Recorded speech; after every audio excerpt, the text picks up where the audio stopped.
애굽 땅에서 종살이하던 이스라엘 민족이 기적적으로 해방이 되어서 가나안 땅으로 가는 이야기가 출애굽기의 말씀 가운데 기록되어 있습니다. 해방되자마자 가나안 땅으로 바로 간 것이 아니고 광야라고 하는 그 기간을 거쳐서 젖과 꿀이 흐르는 땅 가나안으로, 다시 말하자면 풍성한 땅, 정말 좋은 땅을 향해서 가게 되는 이스라엘 민족의 이야기가 출애굽기의 말씀 가운데 기록이 되어 있습니다. 그런데 오늘 본문의 말씀을 보면 하나님께서 그 이스라엘 민족을 가나안 땅으로 인도하실 때 직선거리로 짧은 길로 인도하신 것이 아니라, 다시 말하자면 지금의 가자지구 해변가 길을 통해서 평탄한 길로 이스라엘 민족을 팔레스타인 지방으로 인도하신 것이 아니라 광야의 길로 인도하셨다고 기록하고 있습니다. 하나님께서 그렇게 광야의 길로 인도하신 이유가 무엇이며, 그리고 그렇게 광야의 길을 가는 동안에 어떻게 하나님께서 이스라엘 민족을 인도하셨는가라고 하는 내용이 오늘 본문의 말씀 가운데 간단하게 기록이 되어 있는데요. 어쩌면 이렇게 이스라엘 민족이 광야의 길을 거쳐서 가나안 땅으로 들어가는 게 어쩌면 우리 인생의 모습을 그려주는 것 같습니다. 왜냐하면 우리 인생이라고 하는 것도 저 천성을 향해서 가는 길이라고 할 수 있을 텐데, 가나안 땅에 들어가는 것처럼 우리는 저 천성을 향해서 가는 순례자들이라고 할 수가 있겠는데, 지금 우리가 가는 이 길이 마치 광야의 길처럼 느껴지기 때문에 그렇습니다. 우리의 인생이 평탄한 길이 아니라 굴곡이 있고 참 힘들고 어려운 이 과정을 거쳐 가야만 하는 것이 그 옛날 이스라엘 민족이 광야의 길을 걸어가는 것과 비슷하다 할 것입니다. 따라서 우리는 이 출애굽기의 말씀을 읽으면서 광야를 지나는 그 이스라엘 민족의 모습을 보면서 우리 자신의 모습을 발견할 수 있습니다. 우리가 거울을 들여다보면 우리의 얼굴을 볼 수 있는 것과 마찬가지로, 성경에 기록된 이 가나안 땅을 향해 나아가는 이스라엘 민족의 이야기를 통해서 우리의 모습을 발견할 수 있을 거라고 생각을 합니다. 그런데 먼저 우리가 이 말씀을 묵상하면서 먼저 주목해 보고 싶은 말씀이 있는데요. 바로 출애굽기 13장 17절의 말씀입니다. 이렇게 기록하고 있습니다. 바로가 백성을 보낸 후에 블레셋 사람의 땅의 길은 가까울지라도 하나님이 그들을 그 길로 인도하지 아니하셨으니, 이는 하나님이 말씀하시기를 이 백성이 전쟁을 하게 되면, 블레셋 사람들의 길로 가다가 블레셋 사람들과 만나서 전쟁을 하게 되면 마음을 돌이켜 애굽으로 돌아갈까 하셨음이라 라고 하는 말씀이 기록되어 있습니다.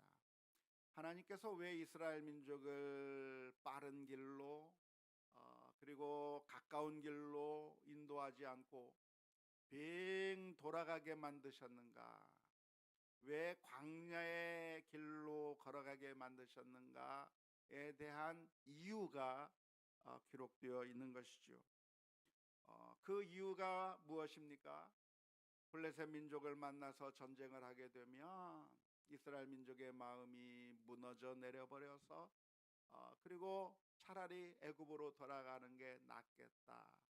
이스라엘 민족의 마음이 실망 속에서 여러 가지 어려움 가운데 가나안 땅을 향해 가는 것이 아니라 애굽 땅으로 돌아갈까 봐 하나님께서는 그 길로 인도한 것이 아니라 광야의 길로 인도하셨다고 하는 이야기입니다. 이러한 하나님의 말씀을 우리가 묵상해 볼 때 잘 이해가 되지 않을 수도 있겠지만, 우리가 한 가지 발견할 수 있는 것이 있다고 한다면 여기에는 하나님의 뜻이 있구나. 광야의 길로 가게 된 것이 왜 광야의 길로 가게 되었는가? 왜 어려운 길로 가게 되었는가에 대한 이유를 설명하고 있는 것이죠. 그 이유가 무엇인가? 하나님의 뜻이 있는 것이고, 그런데 그 하나님의 뜻이라고 하는 것이 무엇인가? 선하신 뜻이 그 안에 있다고 하는 것을 설명해 주는 말씀이 출애굽기 13장 17절의 말씀일 겁니다. 왜 이스라엘 민족이 이렇게 힘든 길로 가게 됐는가? 왜 삥 돌아가게 되었는가? 왜 광야로 가게 되었는가? 이스라엘 민족을 골탕 먹이기 위해서, 이스라엘 민족으로 하여금 고생 좀 해보라고 그래서 보낸 것이 아니라, 하나님께서 선하신 목적이 있어서, 그래서 더 나쁜 결과를 가지지 말라고 하나님께서 선하신 뜻과 계획 가운데 광야의 길로 인도하셨다고 하는 게 오늘 본문의 메시지입니다. 여기서 우리가 하나님의 선하신 뜻이 있다고 하는 것을 볼 수가 있는데요. 이스라엘 민족이 광야의 길로 가게 된 것은 어쩌다 보니까 그냥 아무런 목적도 계획도 없이 아무런 방향도 없이 가다 보니까 재수 없이 광야의 길로 접어들게 되었고, 가다 보니까 이런 고생을 하게 된 것이고, 가다 보니까 그래서 아무런 이유 없이 이런 고통을 당하게 된 것이 아니라, 사실은 그 길이 하나님께서 계획하신 것이고 인도하신 것이고, 그런데 그것은 어떤 것인가? 하나님의 선하신 뜻 가운데서 이루어진 것이라고 설명해 주고 있는 것입니다. 하나님은 어떠한 하나님인가? 하나님은 선하신 하나님이실 뿐만 아니라 모든 것을 다스리시고 온 세상을 통치하시고 온 세상을 움직이시는 그 하나님께서 하나님의 선하신 목적 때문에 그 목적 가운데서 이스라엘 민족을 광야의 길로 인도하셨다고 하는 것입니다. 이 말씀을 우리가 읽으면서 우리의 인생의 길도 하나님의 인도하심이 있다라고 하는 사실을 기억해야 할 것입니다. 우리의 인생길이라고 하는 것은 무엇인가? 늘 꽃길만 걸어가는 게 아니에요. 인생의 길을 꽃길을 걸어가고 싶은데 우리의 인생의 길이 꽃길만 걷는 것이 아니라 광야의 길을 걷게 되는 것이죠. 광야에 가면 물이 없어요. 마실 물이 없어요. 그곳에는 먹을 것을 구할 수가 없어요. 그곳에는 밤이면 춥고 낮이면 너무나도 더워서 요즘 우리가 요즘 고온에 참 힘든 상황 가운데 있는데, 지금 우리가 지금 더운 것보다도 더 더운 너무나도 힘든 그런 상황 가운데 길을 걸어가게 되는 것이죠. 지난 성지순례를 갔을 때 광야에서 하룻밤 숙박을 한 적이 있습니다. 성지순례의 여러 프로그램 가운데 여러 가지 유적지들도 보는 것도 있지만, 광야에 가서 그 광야가 어떠한 모습을 가지고 있는지 광야를 체험할 수 있도록 광야에서 하룻밤 자는 프로그램이 있어서 광야에서 자본 적이 있었는데요. 하지만 광야를 체험한 것은 아닙니다. 왜냐하면 거기에 방갈로가 있어서 잠을 잘 때는 따뜻하게 잠을 잘 수 있었고, 그리고 거기에 식당이 있어서 맛있는 음식을 먹으면서 그러면서 지냈기 때문에 광야를 체험했다고 이야기할 수는 없어요. 하지만 낮에 그 광야를 한번 지나가 보면서 방갈로가 없는 이 광야에서 잠을 잔다고 하는 것이 얼마나 참 힘들었을까. 식당이 없는 그 광야에서 지낸다고 하는 것이 얼마나 힘들었을까. 그것을 생각하면서 지낼 수 있는 기회가 있었는데요. 정말 힘들었을 것 같아요. 며칠씩 물이 없는 그곳을 지나가면서, 먹을 것이 없는 그곳을 지나가면서 우리는 불평하기가 쉽고 그리고 낭망하기가 쉬운데, 그런데 그 길을 걸어가는 것이 우연이 아니라, 어쩌다 보니까 가는 것이 아니라 사랑이 많으신 우리 하나님께서 선하신 목적과 계획 가운데 이스라엘 민족을 그 길로 인도해 주셨다고 하는 것이 오늘 본문의 말씀입니다. 그것을 당하는 입장에서는, 그 길을 직접 경험하는 입장에서는 쉽게 이해할 수 없을 거예요. 마치 무엇과 같은가? 독수리가 새끼를 훈련하는 것과 같은 것이죠.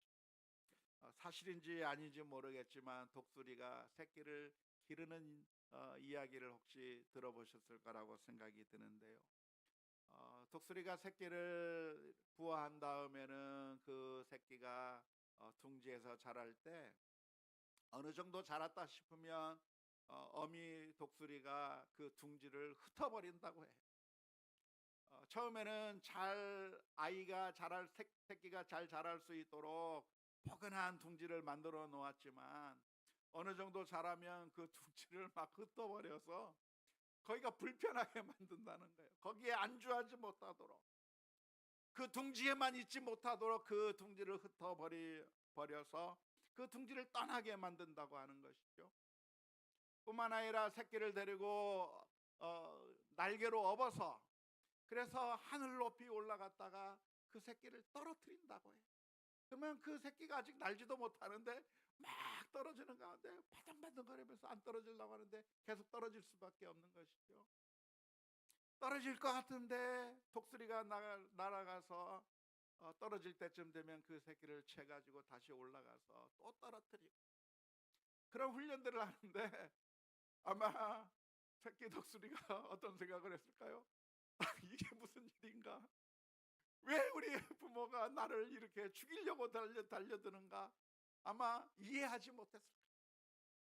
왜 나를 이런 고통 가운데 집어넣는가 생각하기가 싫었을 거예요. 하지만 그 과정들을 거쳐서 정말 새들 가운데서 제왕이라고 할 수 있는 독수리가 탄생하게 되는 것이죠. 그것이 결국 나를 위한 것이구나. 그것이 나를 성장시키기 위한 것이구나. 나를 훈련시키기 위해서, 나로 하여금 이 야생에서 살아갈 수 있도록 훈련시키는 것이라고 하는 것을 나중에 깨닫고, 나중에 자기도 자기 새끼한테 그렇게 하게 되는 것이죠.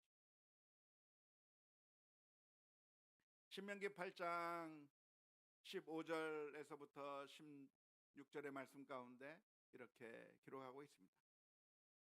너를 인도하여 그 광대하고 위험한 광야, 곧 불뱀과 전갈이 있고 물이 없는 간조한 땅을 지나게 하셨으며, 또 너를 위하여 단단한 반석에서 물을 내셨으며, 내 조상들도 알지 못하던 만나를 광야에서 내게 먹이셨나니, 이는 다 너를 낮추시며 너를 시험하사 마침내 내게 복을 주려 하심이었느냐. 그렇게 한 이유가 무엇인가? 낮추기도 하고 줄이게도 하시고 고난을 당하게도 하시고 어려운 가운데 집어넣는 이유가 무엇인가? 그렇게 해서 너를 완전히 박살내버려서 도무지 일어나지 못하도록 완전히 박살내버리기 위해서 그렇게 한 것이 아니라 마침내 복 주시기 위해서, 마침내 은혜를 내려주시기 위해서, 더 선한 길로, 더 좋은 길로 가게 만드시기 위해서 그렇게 하셨다고 하나님의 목적을 신명기 8장에서 말씀해주고 있는 것이죠. 그래서 우리는 고난의 길을 걸어갈 때마다 내 인생이 광야 한가운데 있는 것처럼 느껴질 때마다 우리는 그 상황 가운데서 불평하고 원망하거나 낭망하고 쓰러질 게 아니라 하나님의 선하신 목적이 무엇인가를 묵상하며 하나님의 은혜를 기억해야 될 줄로 믿습니다. 그냥 우연이 아니라 하나님의 선하신 목적이 있다고 하는 것을 기억해야 하는 것이죠. 하나님께서 우리들에게 주시는 것이라고 한다면, 하나님께서 우리들에게 허락하시는 것이라고 한다면 거기에는 하나님의 선하신 목적이 있습니다.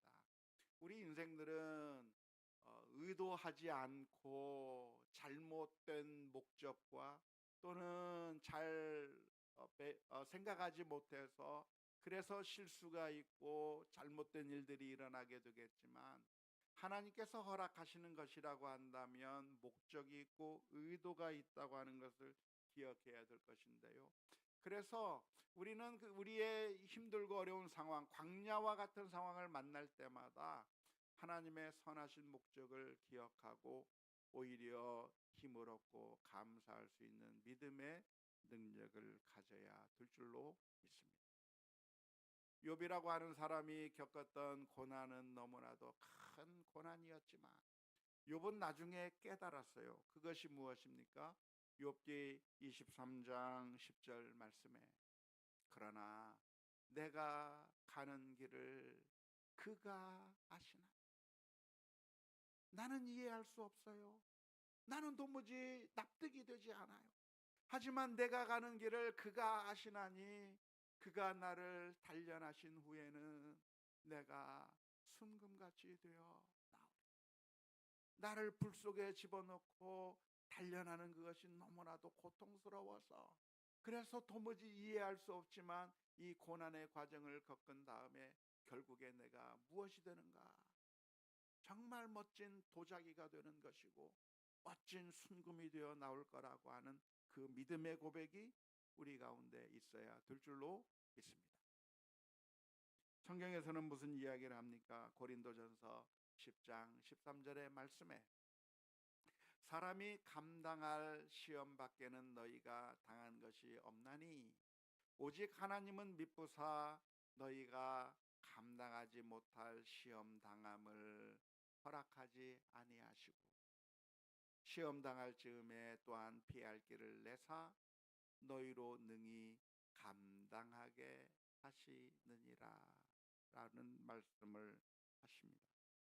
우리가 당할 시험이, 우리가 당하는 고난이 감당할 만한 것이다 라고 하는 이야기는 우리가 당하는 고난이 결코 어렵지 않다는 이야기가 아닙니다.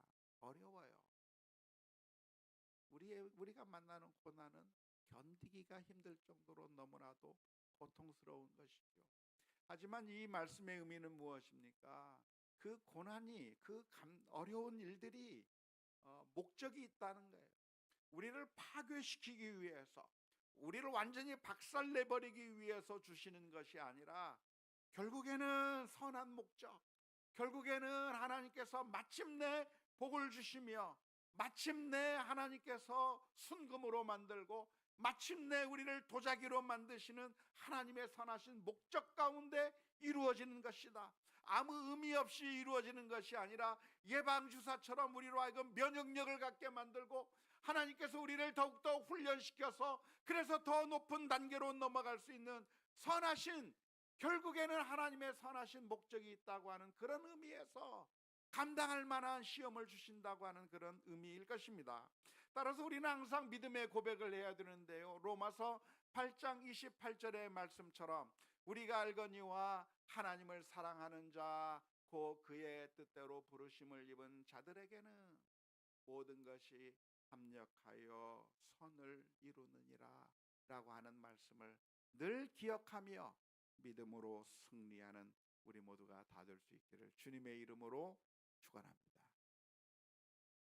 두 번째로 우리가 기억할 것이 있다고 한다면 출애굽기 13장 21절에서부터 22절까지의 말씀입니다.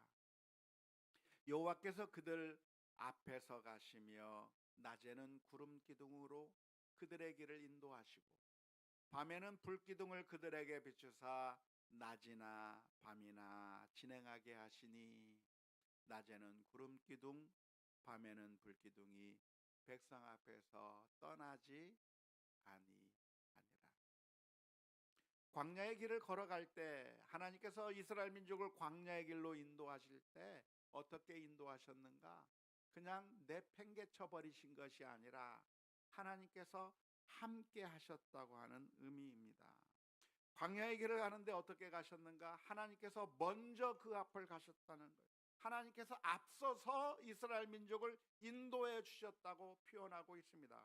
영이신 하나님께서 어떻게 앞에서 인도하십니까? 보이지 않는 하나님이 어떻게 앞에서 인도하셨다고 표현하고 있는 것입니까? 그것은 장소적인 의미라기보다는 하나님께서 함께 하셨다, 하나님께서 보호하셨다고 하는 것을 나타내는 표현이라고 생각이 들어요. 우리가 어떤 일을 하게 된다고 한다면, 무섭다고 한다면 먼저 해줄 것을 기대하는 경우가 있지 않습니까? 예를 들어서 아주 무서운 곳이 있다. 그러면 제 아내는 항상 뭐라고 얘기합니까? 저더러 먼저 가서 확인하라고 그래요. 벌레가 나올지 모르겠다고 먼저 좀 한번 뒤져보라고 이야기를 해요. 그러지 않습니까? 무서운 것이 있으면 남편에게 부탁을 해요. 여러분은 남편이 아내에게 부탁하나요? 아이들도 무서운 게 있으면 엄마 아빠가 먼저 해보라고 그래.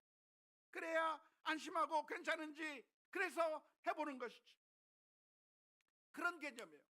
우리가 인생의 길을 걸어갈 때, 우리가 두려움 가운데 있을 때 하나님께서 먼저 부모님처럼 먼저 가시는 것이죠. 마치 자전거를 탈 때 그 앞에서 혹은 뒤에서 안심시켜 주듯이 구름기둥과 불기둥으로 인도해 주셨다고 하는 이야기는 이스라엘 민족의 가는 그 길을 그냥 혼자 가도록 내버려 둔 것이 아니라 하나님께서 함께 그 길을 가셨다고 하는 의미입니다. 하나님께서 함께 하셨고 보호하셨다고 하는 것을 나타내 주시기 위해서 우리는 늘 보는 것을 보아야만 안심이 되는 우리들을 위해서 보이지 않는 하나님께서 그 이스라엘 민족을 안심시켜 주신 방법이 두 가지가 있는데요. 첫 번째는 성막을 만들어서 함께 하신다고 하는 것을 보여주었습니다. 하나님께서 모세를 향해서 말씀하시기를 성막을 만들고 그 성막에 언약궤를 두고 해서 이스라엘 민족의 진영 가운데 정중앙에 두게 만들어서 그 성막을 볼 때마다 하나님이 우리와 함께 하시는구나 하는 것을 깨닫게 만들고 안심시켜 주셨을 뿐만 아니라 또한 구름기둥과 불기둥으로 앞에서 인도하시는데 낮에는 구름기둥으로 밤에는 불기둥을 통해서 저걸 보면서 하나님이 우리와 함께 하시는구나, 하나님이 우리와 함께 하시는 것을 날마다 기억하면서 그래서 가도록 만들어 주셨다는 것이죠. 따라서 오늘 우리들도 기억해야 합니다. 우리의 인생이 지금 우리가 나 혼자 걸어가는 것 같지만 아니에요. 하나님이 함께 하셔요. 힘들고 어려운 그 길에 주님께서 함께 하시는 것을 기억해야 돼요. 다니엘의 세 친구들이 풀무불 가운데 들어갔을 때 그냥 그들을 그 그릇에 내팽겨 주신 것이 아니라 또 다른 한 분이 그 곁에서 함께 하셨던 것처럼 우리의 인생길에 나 혼자 걸어가는 것 같지만, 나 혼자 헤매고 있는 것 같지만 아니에요. 하나님께서 우리와 함께 계신다고 하는 이 사실, 우리가 이 말씀을 보면서 그래, 하나님이 그 옛날 구름기둥으로 불기둥으로 함께 하셨던 것처럼 우리들의 삶 가운데도 하나님께서 함께 하신다고 하는 사실을 기억하면서 날마다 날마다 믿음으로 승리해 나가는 우리 모두가 되어야 될 줄로 믿습니다. 구름기둥 그리고 불기둥으로 함께 하셨던 그 우리 주님께서 신약시대에서 주님께서 우리와 함께 하신다고 하는 것을 생생하게 보여주신 것이 바로 예수 그리스도께서 이 세상에 오신 것입니다. 요한복음 1장 14절 말씀 가운데서 이렇게 표현합니다.